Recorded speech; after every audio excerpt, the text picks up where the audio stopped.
आइए आपको दिखाते हैं, आपको मिलाते हैं टीएलपी के कैंडिडेट हैं हल्का 109 फैसलाबाद से।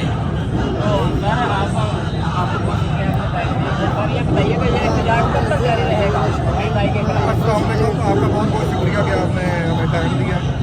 महंगाई का एहतजाज जब तक ये ना पंजाबी में कहते हैं ना बंदे ने पुत्र ना बढ़ जाए उतने टाइम तक जारी रहेगा। और दूसरी बात ये है कि कहा यह जाता है कि एटमी ताकत पाकिस्तान, दुनिया की बेहतरीन गंदम पाकिस्तान, दुनिया की बेहतरीन कपास पाकिस्तान, दुनिया के बेहतरीन डॉक्टर इंजीनियर पाकिस्तान और दुनिया के बगैरत हुक्मरान पाकिस्तान।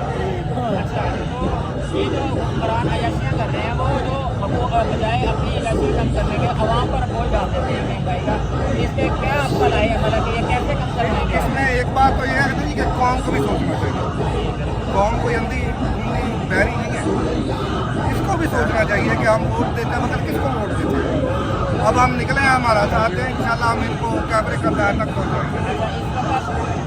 बहुत पार्टी आती है टीएलपी जो महंगाई के खिलाफ निकली है और आवाम के हक में निकली है, उसके अलावा कोई पार्टियाँ खान साहब है वो भी अपनी कुर्सी के लिए निकले हुए हैं।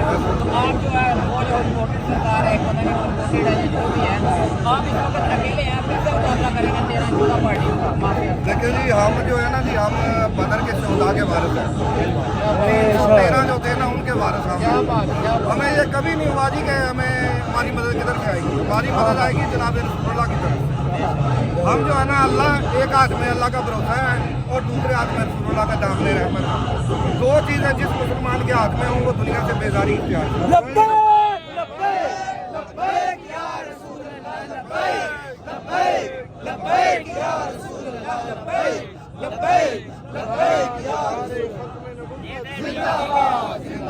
ये थे टीएलपी के कैंडिडेट फैसलाबाद 109 हल्का के। इन्होंने हमें बताया कि हम कैसे अगला लाए और कैसे माफिया के साथ लड़ेंगे। तो अगली वीडियो में भी